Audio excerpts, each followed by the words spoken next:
So, last week, if you happened to catch my program, or the week before, depending on when you saw it, you would have seen my little movie, Bluetooth. Hello? Hey babe, I'm going away tomorrow. The male psychopath is BT. Marry me. And BT tries to kill his fiancée, Anastasia. You're joking around. He recognizes that Anastasia is easy prey. She's young, she's vulnerable, she's foolish. I'm getting married. She thinks BT's kind of hot with his signature Bluetooth and his black hair. You know, that weird teenager kind of style. But really, what woman doesn't recognize this the scenario of falling for the wrong guy? The problem is that some women and some men keep falling for that, Bluetooth motorcycle driving maniac, or whatever form that person might take. Hey babe, I'm going away tomorrow. And so many others of us allow this inner kind of predatory voice to convince us we're not quite up to par all by ourselves. We think we're too emotional, or too skinny, or too fat, or we don't really have the gusto or the balls to do what we want to do. We're too much balls and not enough ballerina.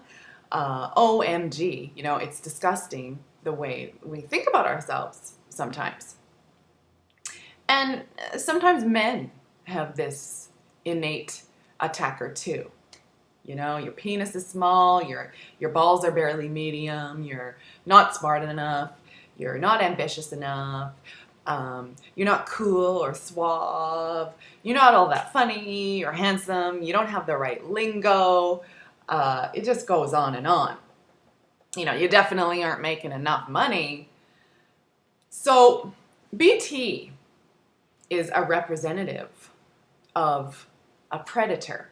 Oh, he's gonna die. I'm not as taut and perky as I used to be.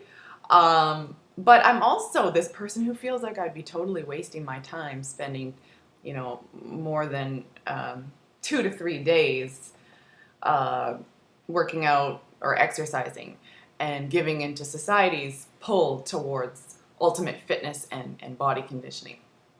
There's so much that I can do with my extra half hours in life, even if it means taking a nap, then I could spending time working on this diet plan, or more than 3 15-minute sessions of exercise a week.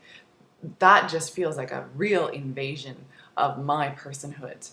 And for some people, their limit might be even less when it comes to that. In her book, Women Who Run with the Wolves, Pinkola talks about how the tracks all women are following, and perhaps most men in essence, are those of the wild and innate instinctual self. In our society, when do we have time for our wild self? When we have all these expectations and deadlines and places to be and people to see, we don't have a lot of time for it. These two words, wild and woman, listen to them ring. Wild, woman. These cause women to remember who they are and what they are really about. She says that women are these wonderful animal creatures, as wolves are, that are fiercely loyal, dedicated, intuitive, and wild. Now, unfortunately, women and men also have this innate instinct inside them to take the wrong path and listen to the wrong voice and go with the wrong instinct. BT is a representative of this voice. There are sometimes people in your life, predators, who take advantage of you, eat away at you, kill your energy. And with the wrong direction in life, we can become predators of others too. And we do this bit a little bit when we're younger, or when we are ignorant of something about our boundaries or whatever, or other people's boundaries. However, many of us fortunately learn over time how not to damage others too badly. But because of certain values upheld in society, we still do damage to ourselves quite frequently. Don't use that Bluetooth that I gave you with my phone. Your Bluetooth? Oh, the function. Okay. Well, why did you give me your Bluetooth if you don't want me to use it? What is this, 20 questions? Oh, you're right, BT. I have no reason to use it, so I won't. And that's what we call our internal predator. The internal predator can eat little bits of you every day, telling you, you're not all that great and you could, in fact, be better. You know what, Anastasia? I actually thought you were different than the rest of them. I am different, BT. I am different. You don't know about all the pieces of me. I'm about to know your pieces pretty good, Anastasia, now that the song's over. As I said, our society has certain values, such as stay slim, be sweet and giving, control your emotions, work until you drop, stay up to date with the latest. You can always be more educated and more trained in your field. That way, that method, that system, that shirt is so last year, so 10 years ago. These are some of the values, though valuable in their own right, that cause us to pick apart our true characters and forget our uniqueness and our individual giftedness. Anesthesia represents that creative potential in our psyches. She's goth. She wants to be noticed, yet she wants her own wonderful, wild, dark, and beautiful secret life too. But now there's this detour with her wicked boyfriend. Just think about that one wicked lover in your lifetime, or maybe that evil, terrific addiction or pastime that you might still have in some form, and how much of a detour it really is to getting done what you need and want to get done, what you know you can do in your life. For me, it's shopping or checking out, new fashion, new makeup, new hairdos on the internet, because hey, I'm just not that great without all that. There's always this inner nagging voice going, hey Roberta, change something so you'll be prettier, sexier, more noticeable, more attractive, even to yourself in the mirror. And sometimes it's legitimate. I'm a woman and women have a right to look good, I guess. But sometimes I feel that I waste important time. And I'm sure a lot of other women can identify with what I'm saying here. I know, and just as Anesthesia does. Anesthesia gets these ticks about her choice, these warning signs that, hey, should I really be doing this to myself? Should I really be marrying this dude? She knows it's going too far. She knows he's a weirdo. She knows he's, not good news. And we get these ticks, maybe not overt ticks, but these little bells go off for us, or these voices that tell us, don't go there. This is getting serious now. I know if I have one more drink, I'm gonna regret it tomorrow. I know it. I know this extra new thing that I buy is really not gonna bring me that much joy in my life. I know this guy's not right for me. He just said something that's totally against my grain. But oh well, he could be worse. He could be like baiting me up, really. Teenagers and 20-somethings are famous for this. As Pinkola says, they just have to go through some horrible initiation that makes the older ones just cringe. But the older ones haven't necessarily taught the younger ones to be leery of subtle predators. In the beginning, BT seems a little subtle. He seems to kind of like her. You have to come and get your cell phone from me. No, keep it until I get back. It won't work out of BC anyhow.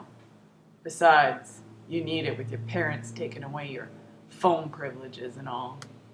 In this book, Women Who Run with the Wolves, which is in really poor shape, I think I bought this book about 2 months ago, and this is what it looks like already. Because I carry it with me everywhere I go. It's become like, well, I don't want to say a Bible because I'm afraid people are going to get mad at me for saying that, but that's what it's become to me. So it says, women need an initiation, one which teaches them that the inner and outer worlds are not always happy-go-lucky places. Many women do not even have the basic teaching about predators that a wolf mother gives her pups, such as, if it's threatening and bigger than you, flee. If it's weaker, see what you want to do. If it's sick, leave it alone. If it has quills, poison, fangs, blue teeth, haha, just kidding, or razor claws, back up and go in the other direction. If it smells nice, but it's wrapped around metal jaws, walk on by. So Pinkola goes on to say that younger people, and sometimes even older people, are lured by the pleasures of the ego. We just want things to be wonderful. We just do. And we think if we just work it right, we can get things to go our way. Oh, honey, that's not a very good idea. You've just barely turned 20. Trust me, we never end up with a guy we're with at 20. Not unless he's an absolute doll. Oh, like a Ken doll? No, that's what I like about BT. He's not fake. He says it like it is. He just came out all of a sudden on the phone and asked me to marry him. And he's given me his cell for 2 whole weeks while he goes away on business. He really genuinely loves me. Yeah, we can find some way to work it. We can change that bad boy into a good, faithful, caring boy. She says, every woman wants to sit upon a horse dressed in bells and go riding off through the boundless green and sensual forests. All human beings, in fact, want early paradise here on earth. Think of lottery ticket purchases and going to the spa. Girls, specifically, from the time they are young, they're taught to look pretty, be nice, don't say anything at all if it's not nice, if it's not pleasant. We're still doing this in a way. I know a lot of mothers are a lot smarter than that, and fathers too, but we still do it. Come on. Clarissa Pinkola asks, what kind of wolf mother teaches her young to be nice to an angry ferret or a wily diamondback rattlesnake? You just don't. We have to remember our very intelligent animal nature and animal spirituality, if you will, and encourage our children to honor that when necessary. If you've noticed, neither the mother in this tale nor the father is present. They're both on vacation. They're not here to direct Anastasia when she perhaps most needs them. They've taken away her phone privileges, so they probably know she's going to spend too much time talking to BT, but they're not actually present. They're away. Now, sometimes parents are truly absent in mind or body for some important transitions in their child's life, but we can't expect a parent to be a constant map and guide for their children anyhow. Often it's a mentor or a friend or maybe a sibling like Ruby and Becaloba in this story, who recognize a predator, call it what it is, and thereafter try their hardest to prevent Anastasia from harm. Darling, what's that godforsaken music in the background? Oh, just BT's favorite song. You know what, Anastasia? I think it's time to stop dancing to that guy's tunes. But the whole family, all of us, get certain vibes when we're around that guy. Not very good ones either. In this case, the older siblings recognize right away that BT is bad news.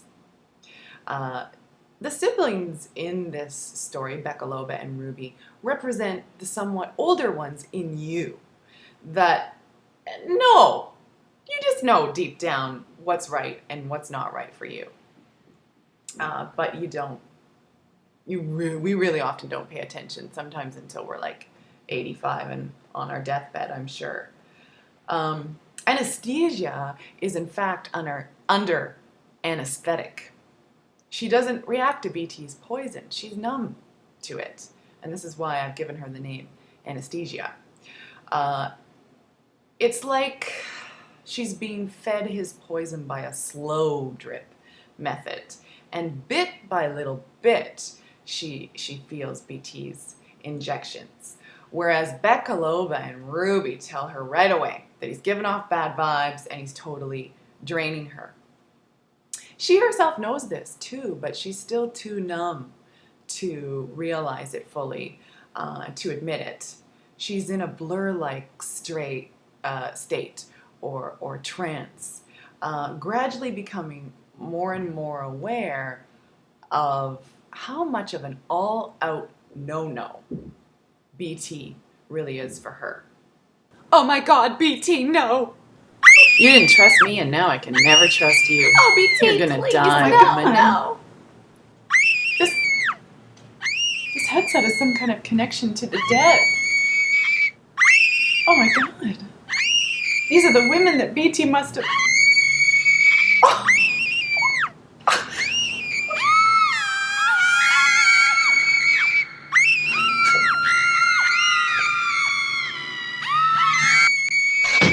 Pinkola says in Women Who Run with the Wolves that in our mind we know our patterns are fruitless, that we should stop and follow our true values. We usually know how to proceed too, she says, but when we're young or off kilter, there is something compelling that if we just hold on to that pattern just a little while longer, well, surely something good will happen for us.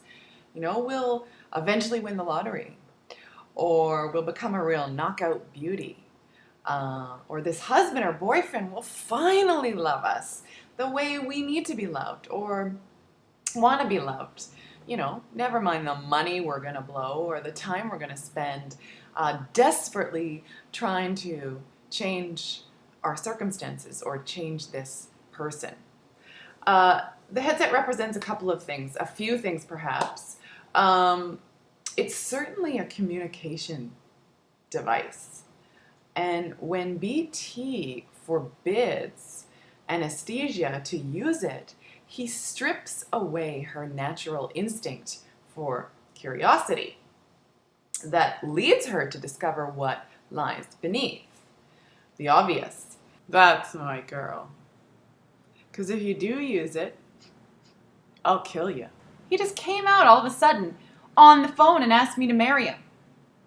And he's given me his cell for 2 whole weeks while he goes away on business. He really genuinely loves me. I wonder what the big deal is about this headset. I'm not actually going to use it.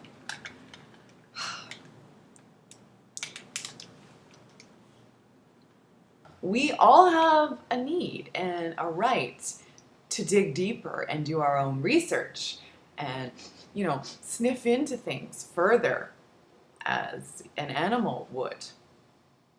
Let's say you're sick and your doctor says, well, let's treat you with this medicine or method. And then you go and you do your research on the internet or at the library or whatever, and you do some serious reading and you realize, hey, this way to treat the illness just seems too invasive to my body and disturbing. So I'd like to try this natural method instead. And, it's actually had some success. So why not try this path? And then your doctor looks at you, like you're complete nut bar and thinks, you must be a total granola loving organic freak. And that would be okay if you were. But this doctor tells you, to trust her.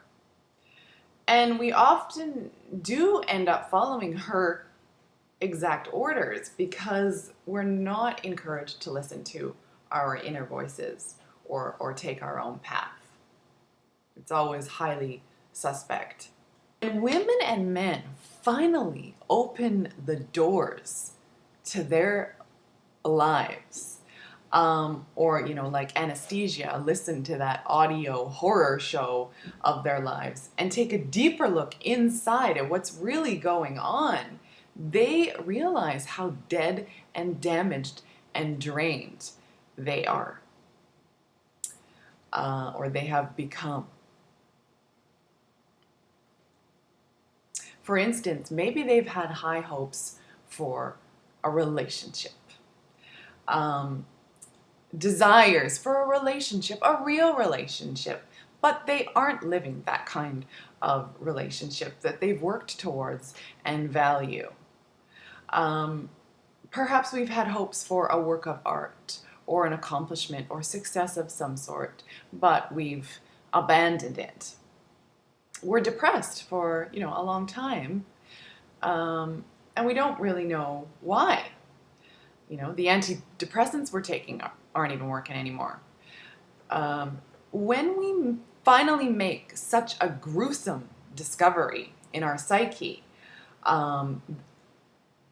that we've abandoned something that we know we need to do in our lives, we can be quite sure that that natural predator of our psyches has been pretty active, methodically destroying our dreams, aspirations, and concerns. Oh my God. No matter what I do, I can't get this blood out. Please help me. Now the blood is right on the headset. It is obvious. Your persona has actually become stained. You can't hide your troubles from the world anymore because they've become too noticeable and too difficult for you to deal with. You used my Bluetooth, you little... We must ask ourselves, what do I know deep in my ovaries or my vas deferens that I wish I didn't know? Pinkola asks you to ask, what of you has been killed or lays dying? Our egos try to censor this kind of information. We have this censoring that goes on, filtering, a censoring of painful events that occur in our lives. We just want to forget them. We try to block them out. On a positive note, we finally have to face what's really going on. Anesthesia knows now she's not going to marry BT. No way. He's killed off all these other females. He's almost killed the female in her.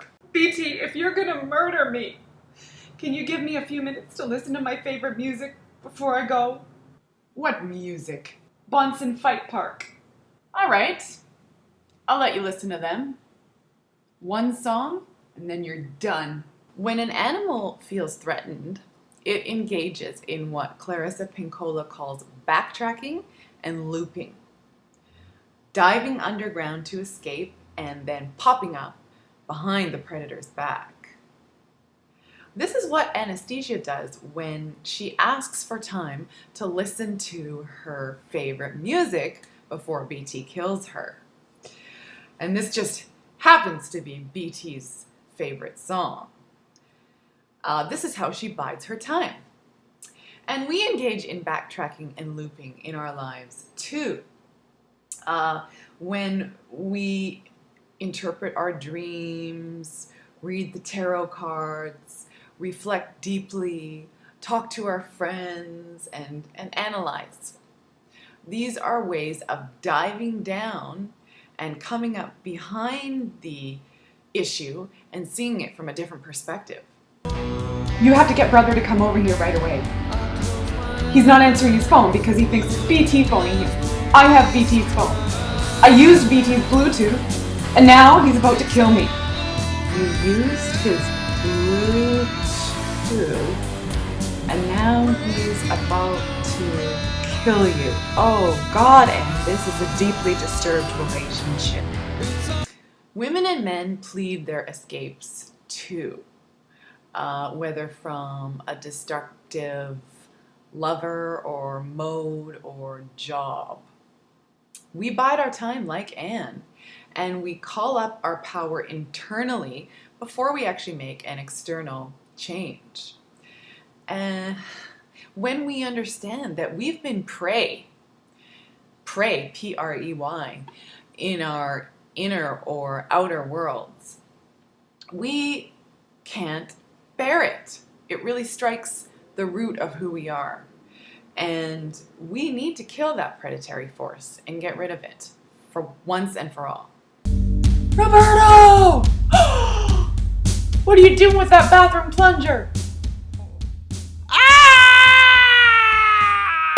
Roberto! No, Roberto! No, Roberto! BT! You could even look at the plunger as a symbol of loosening all that crap that's been stuck and all that waste in the psyche in order to finally flush it and get rid of it for good. Roberto as a psychological figure. This is humorous, I know. Is he really a psychological figure or is he just something to entertain you? Well, he's valuable because he's invested with a quality traditionally bred out of women, and that's aggression. When this bridge is intact between inner world and outer worlds, okay, this is what I need to do, and I'm bloody well gonna do it. This is a healthy female psyche, even a healthy male psyche. So there comes a time in our lives when we finally have to recognize the predator for what it is and get rid of it, and keep getting rid of it when it rears its ugly head, because it will again and again. One way that I do that on a regular basis is by doing this TV show. The TV show, as unusual as it sometimes is, even more unusual sometimes than I'd like it to be, or a lot more low budget than I'd like it to look on screen, is something that makes sense to me. And while some other people have a problem with it and can't understand why I'd ever open my mouth and start singing, we all have music in our souls. We have lyrics that touch us. And that's the reason why I sing. And I also do the show to inspire you to do the things that you want to do and that you want to say, that you want to sing. You need to say, even if your friends or your family think it's really nuts.